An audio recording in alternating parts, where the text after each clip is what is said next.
നടൻ മോഹൻലാലിന്റെ കണ്ണിൽ ഒരു മാധ്യമപ്രവർത്തകന്റെ മൈക്ക് കൊണ്ടതുമായിട്ട് ബന്ധപ്പെട്ട ഒരു വിഷയം ചേട്ടൻ കേട്ടുകാണ് ഒരിക്കലും. അപ്പോൾ അതിൽ ഇപ്പോൾ മോഹൻലാൽ അദ്ദേഹത്തിനെ തിരിച്ചു വിളിച്ചതായിട്ട് കേൾക്കുന്നു. റിപ്പോർട്ടറിനെ അങ്ങോട്ട് വിളിച്ച് സംസാരിച്ചതായിട്ട് കേൾക്കുന്നു. എന്തൊക്കെയാണ് സംസാരിച്ചത്? അത് കഴിഞ്ഞ ദിവസമാണ് ഇത്തരത്തിൽ മോഹൻലാലിന് കണ്ണിന് ചെറിയ പരിക്കേറ്റത്. അതായത് നമുക്കറിയാം, ഈ ബൈറ്റ് എടുക്കാനായിട്ട് നെട്ടോട്ടമാണല്ലോ എല്ലാ സ്ഥാപനങ്ങളിലും. ആദ്യം ബൈറ്റ് കൊടുക്കുക എന്നുള്ളത് പ്രധാനമാണ്. ഇപ്പോൾ മോഹൻലാൽ ഒന്നും പറയാനില്ലെന്ന് പറഞ്ഞാൽ ആ ഒന്നും പറയാനില്ലെന്നുള്ളത് പോലും സ്വന്തം ക്യാമറയിലും സ്വന്തം മൈക്കിലൂടെയും കേൾക്കണം എന്ന് ശഠിക്കുന്ന മാധ്യമ മുതലാളിമാരുള്ള ഒരു കാലഘട്ടമാണിത്.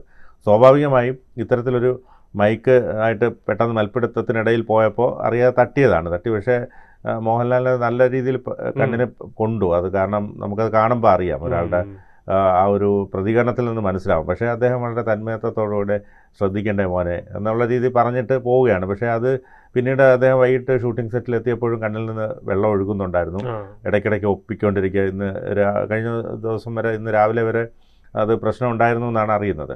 മരുന്നൊക്കെ ഒഴിച്ചു എന്നാണ് മനസ്സിലാക്കുന്നത്. അതിനുശേഷം ഈ മാധ്യമപ്രവർത്തനത്തിനെതിരെ നിരന്തരമായി വേട്ടയാടലുകൾ നടക്കുകയാണ് സോഷ്യൽ മീഡിയയിലൂടെ ഇത്തരത്തിൽ. കാരണം മോഹൻലാൽ എന്ന് പറയുമ്പോൾ സ്വാഭാവികമായിട്ടും ഒരുപാട് ആരാധകരുള്ള ഒരു നടനാണ്. സ്വാഭാവികമായിട്ടും ഈ മാപ്രകൾ എന്നാണല്ലോ മാധ്യമപ്രവർത്തകരെ പറയുന്നത്. മാപ്രകളുടെ പണി അല്ലെങ്കിൽ കമ്പും കുത്തിക്കൊണ്ട് പോകുന്നു എന്നൊക്കെ പറഞ്ഞ് ആക്ഷേപിക്കുന്നുണ്ട്.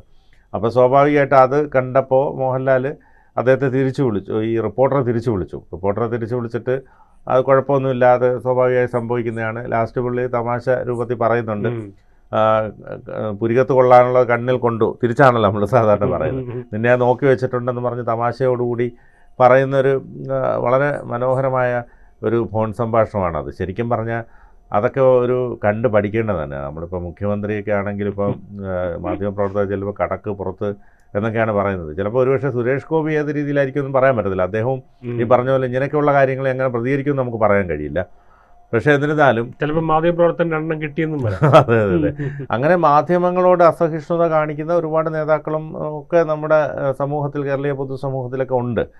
പക്ഷേ ഇതിൽ ഇത്രയും തന്മയത്വത്തോടെ കാര്യങ്ങൾ കൈകാര്യം ചെയ്ത മോഹൻലാൽ ശരിക്കും പറഞ്ഞാൽ നമ്മളൊരു അഭിനന്ദനം അർഹിക്കുന്നു. കാരണം മാധ്യമപ്രവർത്തകരെ കൂട്ടത്തോടെ ആക്രമിക്കുമ്പോൾ നമുക്കറിയാം, പലപ്പോഴും നമ്മൾ ഓരോരുത്തരുടെ പ്രശ്നത്തിനായിട്ടാണ് നമ്മൾ വാർത്തകൾ ചെയ്യുന്നത്. ഇപ്പം നമ്മൾ ഒരു മാധ്യമപ്രവർത്തകൻ വാർത്ത ചെയ്യുമ്പോൾ നമുക്കറിയാം പല സ്ഥാപനങ്ങളും വളരെ പ്രതിസന്ധി ഘട്ടത്തിലൂടെ കടന്നു പോകുന്ന പല സാറ്റലൈറ്റ് ചാനലുകളും ഉണ്ട്. അപ്പോൾ അവിടെയൊക്കെ ശമ്പളമൊക്കെ ഇല്ലാതെയും അല്ലെങ്കിൽ ശമ്പളം കിട്ടാൻ വൈകിയൊക്കെ ആയിരിക്കും പലരും ജോലി ചെയ്യുന്നത്. ജോലി ചെയ്യുമ്പോൾ റിപ്പോർട്ട് ചെയ്യുന്നത് എന്താണ്, ഈ ആശാ വർക്കർമാരുടെ ഓണറേറിയം വർദ്ധിപ്പിക്കണം, അല്ലെങ്കിൽ നേഴ്സുമാരുടെ ശമ്പളം കൂട്ടണം. അപ്പോൾ ഈ നേഴ്സുമാർക്ക് മിനിമം ഇത്ര വേതനം പോലും ആക്കണമെന്ന് പറയുമ്പോൾ അതിനേക്കാൾ താഴ്ന്ന ശമ്പളത്തിൽ നിന്നുകൊണ്ടായിരിക്കും ഒരു മാധ്യമപ്രവർത്തകൻ ചിലപ്പോൾ ജോലി ചെയ്യുക. അപ്പോൾ അത് കൃത്യമായി കിട്ടുന്ന സ്ഥാപനങ്ങൾ ഉണ്ടാവണമെന്നില്ല. അപ്പോൾ അങ്ങനെയൊക്കെ ഒരുപാട് പ്രതിസന്ധികൾക്കിടയിലൂടെയാണ് ഒരു മാധ്യമപ്രവർത്തകൻ്റെ ജീവിതം കടന്നു പോകുന്നത്. അതോടൊപ്പം തന്നെ ഒരു വലിയ പ്രതിസന്ധി ഇപ്പം പ്രളയം ഉണ്ടായപ്പോഴും അല്ലെങ്കിൽ ഈ പറഞ്ഞ പോലെ കോവിഡ് കാലഘട്ടത്തിലൊക്കെ ജീവൻ പണയം വെച്ചുകൊണ്ടാണ് മാധ്യമപ്രവർത്തകരൊക്കെ പണിയെടുക്കുന്നത്. സ്വാഭാവികമായും ലോക്ക്ഡൗൺ സമയത്തൊക്കെ വാർത്തകളെടുത്തല്ലേ പറ്റൂ. സ്വാഭാവികമായിട്ടും വാർത്തകളെടുക്കാൻ പോകും. രോഗം വന്ന് മരിച്ച എത്രയോ മാധ്യമപ്രവർത്തകരുണ്ട്. പ്രളയ സമയത്ത് റിപ്പോർട്ട് ചെയ്യാൻ പോയി, അല്ലെങ്കിൽ ഇപ്പോൾ യുദ്ധഭൂമിയിൽ പോയി നിന്ന് പോലും റിപ്പോർട്ട് ചെയ്യുന്നുണ്ട്. അതൊന്നും ആരും മനസ്സിലാക്കുന്നില്ല എന്നുള്ളതാണ്. മാധ്യമപ്രവർത്തകരുടെ ജീവിതം എന്ന് പറയുമ്പോൾ എപ്പോഴും വളരെയധികം ബുദ്ധിമുട്ടുകൾ നിറഞ്ഞതാണ്. അവർ മറ്റുള്ളവർക്ക് വേണ്ടിയാണ്, സമൂഹത്തിന് വേണ്ടിയാണ്, ഒരു ജനതയ്ക്ക് വേണ്ടിയാണ് അവർ പണിയെടുക്കുന്നത്. ശരിക്കും അത് വഴി ഒരുപാട് പേർക്ക് നീതി ലഭ്യമാകുന്നുണ്ട്. ഇപ്പോൾ നമുക്കറിയാം, കഴിഞ്ഞ ഒരു സ്വകാര്യ ചാനലിലൂടെയാണ് ഒരു ബാങ്കിൻ്റെ ജപ്തി അവരെ പുറത്താക്കി. അവർ അമ്മയ്ക്ക് മരുന്ന് പോലും എടുക്കാൻ പറ്റാതെ അവരെ വീട് പൂട്ടി സീൽ ചെയ്യുകയായിരുന്നു. അപ്പോൾ ഒരു മാധ്യമം അല്ലെങ്കിൽ ഒരു സ്വകാര്യ ചാനൽ അത് വലിയ വാർത്തയാക്കുന്നു, അവിടെ നിന്നുകൊണ്ട് ലൈവ് ചെയ്യുന്നു. പെട്ടെന്ന് തന്നെ സുരേഷ് ഗോപി ഇടപെടുകയും അവരുടെ പൈസ അടച്ചു കൊടുക്കുകയും അവർ പിറ്റേന്ന് തന്നെ വീട്ടിലേക്ക് തിരിച്ച് കയറുകയൊക്കെ ചെയ്യുന്നു. അപ്പോൾ അത്തരത്തിലൊക്കെ ഒരുപാട് കാര്യങ്ങൾ. അതുപോലെ തന്നെ രോഗങ്ങൾ അനുഭവിക്കുന്നവർക്ക് വേണ്ടി ചാരിറ്റി പോലെ വാർത്തകൾ കൊടുത്ത് അവർക്കൊക്കെ സഹായങ്ങൾ ലഭ്യമാകുന്നുണ്ട്. അങ്ങനെ ഈ മോഹൻലാലിന്റെ തന്നെ വിശ്വശാന്തി ഫൗണ്ടേഷൻ എന്ന് പറയുന്ന ഒരു ചാരിറ്റി ഓർഗനൈസേഷൻ ഉണ്ട്. അതെ. അപ്പോൾ അതുവഴി ഇത്തരത്തിൽ ഒരുപാട് പേർക്ക് ജനോപകാരപ്രദമായ പ്രവർത്തനങ്ങൾ നടത്തി വരുന്നുണ്ട്.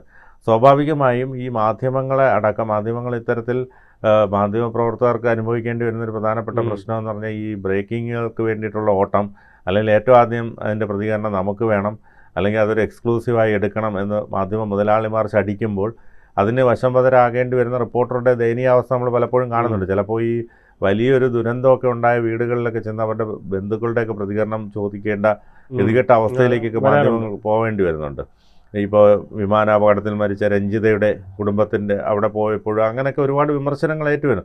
കാരണം ഇത്തരം വാർത്തകൾ കാണാൻ ആൾക്കാരുണ്ടാവും, അതുവഴിയാണ് റേറ്റിംഗ് ഉണ്ടാവുക, പരസ്യങ്ങൾ കൂടുതൽ കിട്ടുക, അല്ല യൂട്യൂബിലൂടെയുള്ള വരുമാനം കൂടുതൽ കിട്ടുക. അതുകൊണ്ട് ഇതൊക്കെ വലിയ വാർത്തയാക്കാൻ വേണ്ടി നെട്ടോട്ടമാണ്. അപ്പോൾ അത് കാണുന്ന കേരളീയ പൊതുസമൂഹത്തിൽപ്പെട്ട ഒരു സാധാരണ ജനത്തിന് ഇവരോട് വിരോധം തോന്നുക സ്വാഭാവികമാണ് മാധ്യമങ്ങളോട്. അപ്പോൾ മാധ്യമങ്ങളോട് വിരോധം തോന്നുമ്പോൾ സ്വാഭാവികമായി അവർ ഇത്തരത്തിലുള്ള അവസരങ്ങളിൽ അത് പ്രയോഗിക്കും. ഇപ്പോൾ മോഹൻലാലിന് ഈ കണ്ണിൽ ഇത് മൈക്ക് കൊണ്ട സംഭവത്തിൽ അതിൻ്റെ താഴെ വന്നിട്ട് ആ വീഡിയോയുടെ താഴെ വന്നിട്ട് വലിയ തെറിയായിട്ടൊക്കെയാണ് മാധ്യമപ്രവർത്തകർക്കെതിരെ പറഞ്ഞിരിക്കുന്നത്. പക്ഷേ ഇവരാരും ഒരു കാര്യം മനസ്സിലാക്കുന്നില്ല. ഒരാൾക്കൊരു പ്രശ്നം വന്നാൽ നമുക്ക് പോലീസ് സ്റ്റേഷൻ പോലെ നമ്മൾ ജനാധിപത്യത്തിൻ്റെ 4ാം തൂണാണ് മാധ്യമങ്ങൾ. മാധ്യമങ്ങളെ കണ്ടാൽ അത് വാർത്തയായി കഴിഞ്ഞാൽ അവർക്കത് ഗുണമുണ്ടാവും. ഒരു വലിയ നല്ലൊരു സംഭവം ഒരാൾക്കുണ്ടായാൽ പോലും അത് വാർത്തയായി മാറും. ഈ പറഞ്ഞതുപോലെ നമ്മളെ രാഷ്ട്രപതിയെ തിരഞ്ഞെടുത്തപ്പോൾ ഇത് കണക്ക് താഴ്ന്ന സമുദായത്തിൽപ്പെട്ട ഒരു രാഷ്ട്രപതിയാണ്. അപ്പോൾ അത് വലിയ വാർത്തയാവുന്നു. അപ്പോൾ അത്തരത്തിലൊക്കെ ഒരുപാട് സംഭാവനകൾ മാധ്യമങ്ങൾ ചെയ്തുകൊണ്ടിരിക്കുകയാണ്.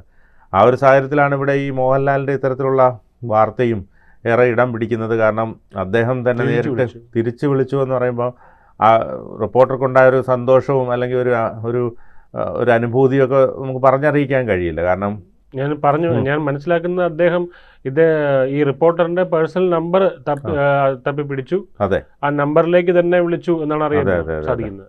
തീർച്ചയായിട്ടും. അപ്പോൾ അതുകൊണ്ട് പെട്ടെന്ന് ഞെട്ടിപ്പോയിട്ടുണ്ടാവും ഈ കോള് വന്നപ്പം.